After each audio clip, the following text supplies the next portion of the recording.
Aujourd'hui dans cette vidéo, on va parler de la IC3 et en fait c'est marrant puisque Caradisiac est allé emmener donc cette IC3 là où c'est vraiment à éviter, c'est-à-dire donc l'autoroute. Alors a priori en plus en hiver des consommations très importantes et on voit bien que c'est un véhicule électrique, certes, mais est-ce que c'est un bon véhicule électrique?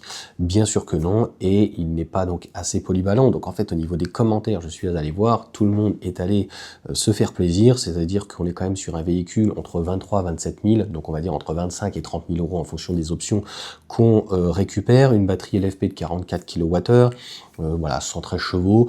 C'est en fait la première fois dans l'histoire où on va acheter un véhicule quand même relativement cher, entre 20 et 30 000 euros, et où on n'aura pas de possibilité de polyvalence. En fait, je m'explique. Alors, ils sont allés tirer jusque 1000 km, je te mettrai les informations donc en incrustation, mais ce qui est important, c'est la polyvalence. La polyvalence, ça ne veut pas forcément dire, en tout cas de se dire, on va pouvoir partir en vacances avec. Abandonne l'idée.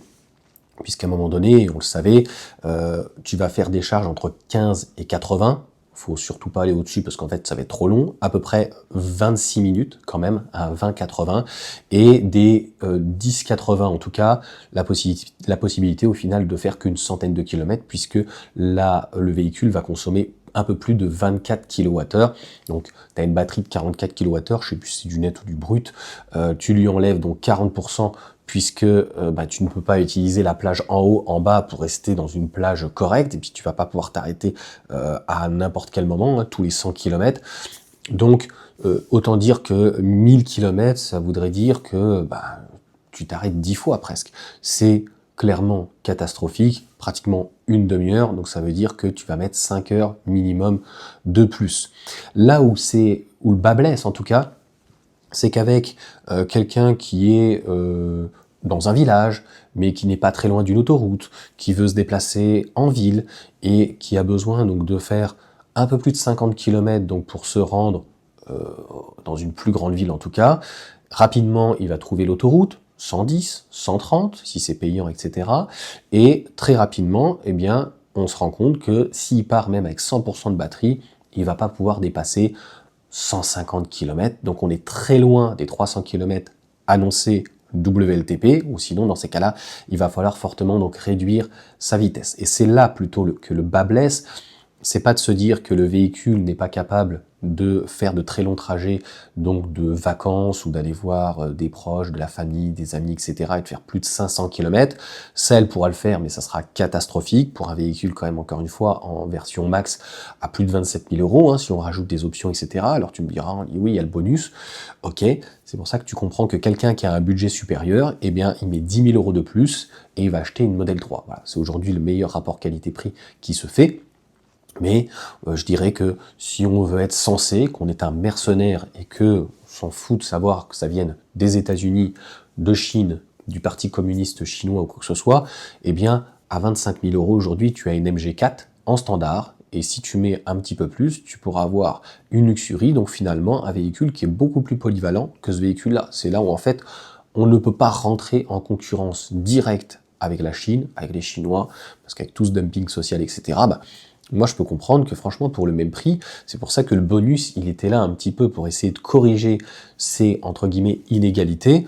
Sur les petites citadines, c'est vrai qu'on est plutôt aux alentours des 20 000 euros. On voit la Leapmotor, s'ils en parlent. Il y a aussi la Dacia Spring. On n'arrive pas à faire en dessous, de toute façon, de 20 à 22 000 euros pour un véhicule électrique. Aujourd'hui, de toute façon, faut pas s'attendre à moins.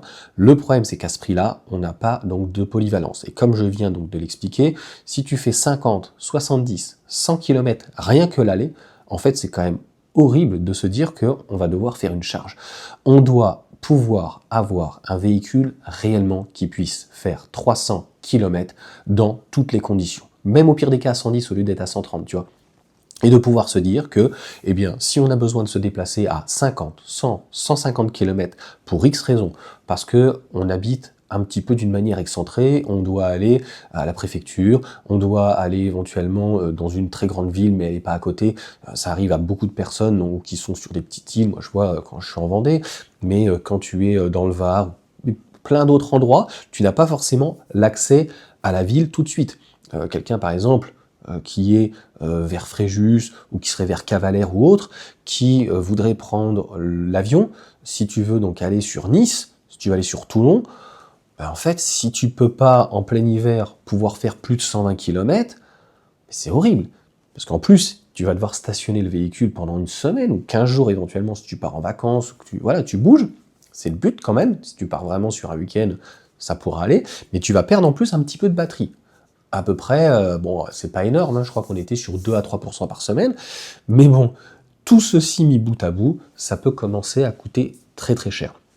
Donc comme je l'ai expliqué, pour moi la polyvalence, ce n'est pas les longs trajets, mais c'est clairement le manque de polyvalence pour le quotidien, parce que on ne fait pas que des petits trajets comme ça arrive ponctuellement qu'on fasse des plus longs trajets, et c'est là où on voit donc la limite de ce type de véhicules, qui sont à mon sens, donc encore une fois, pas du tout assez polyvalents, je le répéterai jamais assez, mais surtout que dans ces cas-là, ça ne devrait pas valoir 23 ou 26 000 euros. Concrètement, ça devrait valoir le prix du modèle en thermique. La C3, elle est de mémoire à 13 ou 15 000 euros. Elle est pratiquement 10 000 euros de moins. Tu imagines bien que quelqu'un qui veut donc au final un véhicule thermique, le temps d'amortir entre l'électrique et le thermique et le manque de polyvalence, c'est juste pas possible. Parce que au final, aller trouver une station-service, même si tu n'avais que 200 km d'autonomie avec un véhicule thermique, c'est quand même plus simple, ça va quand même plus vite, tu vas mettre 2-3 minutes, là où tu vas mettre 26 minutes pour une toute petite batterie. 44 kWh à 50% de la batterie, à peu près 20 à 25 kWh, c'est nul, c'est vraiment nul. Donc voilà, c'est de toute façon, vous savez, des pics qui sont très moyens.